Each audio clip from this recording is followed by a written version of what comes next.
Ada, Jane, and Mabel are roofless coaches. They're used for tourist traffic on the Skarloey Railway. While that's what they mainly do, they sometimes split up for other tasks. Ada is used as an extra coach on normal passenger trains. Mabel carries workers to the slate mine. And Jane is used to carry workers to broken parts of the track that need to be mended all over the line. Many times, Jane would have to go to the other side of the railway just to fix a few ties. And most days at the slate mine, Mabel finds herself just sitting in a siding until the workers are ready to go home. Jane was complaining to Ada and Mabel one morning at the carriage shed.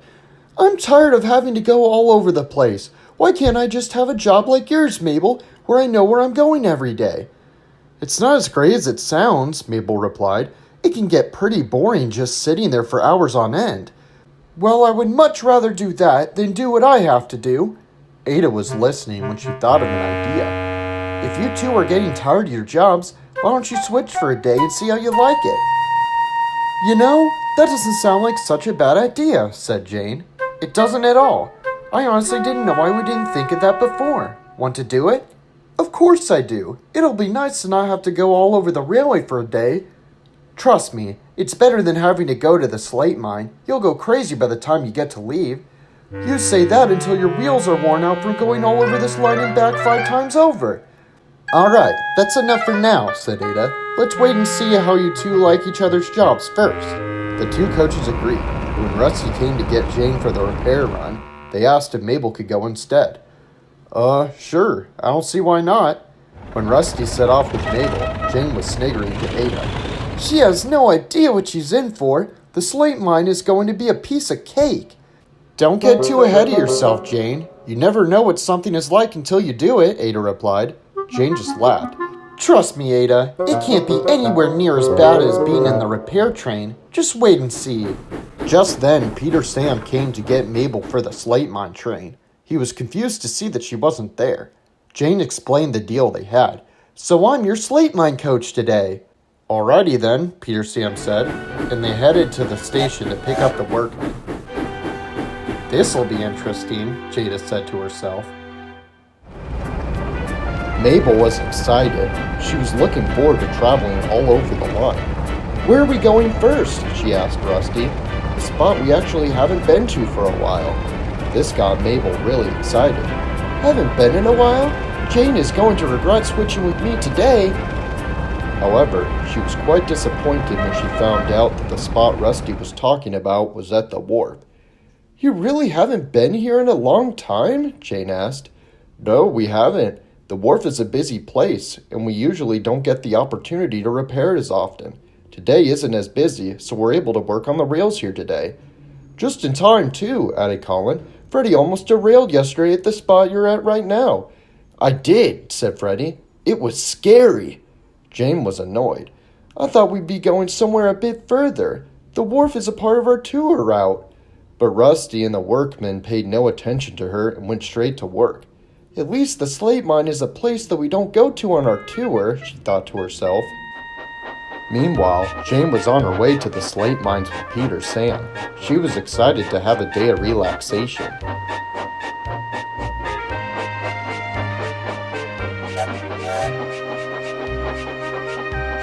When they got there, the siding Peter Sam put Mabel in was taken up by trucks, so he put Jane a bit down the line, away from the incline.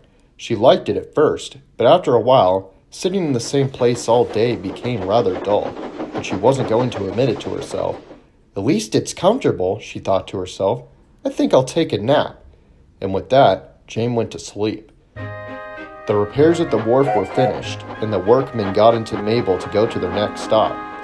"Don't worry, Mabel," said Rusty. "I bet you'll enjoy the next place we go to." "Oh, really? And where would that be?" "Wait and see," he replied. Of course, Mabel wasn't too sure how excited she'd be, but she trusted Rusty.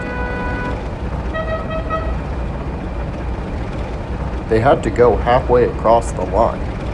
It was a long, old bridge that needed repair. "We came all the way here for this? I go on bridges all the time." She started to wish she was back at the slate mine. They started work right away. Some of the supports were weak, and while the bridge could handle trains going over it, it couldn't handle a train sitting on it. It began to give out.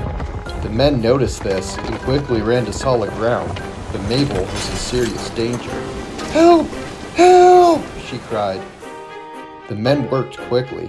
They attached a rope to Mabel and Rusty, and Rusty pulled Mabel back to safety.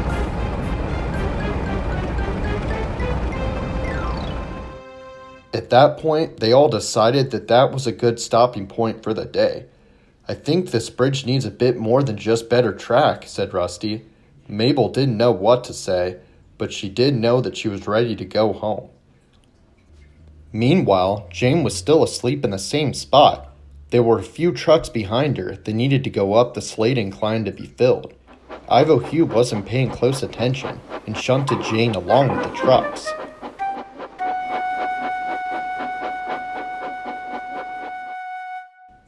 The workmen hooking the trucks up to the incline didn't see Jane at first since she was a ways back in the train. They were understaffed that day and immediately went to work on another train.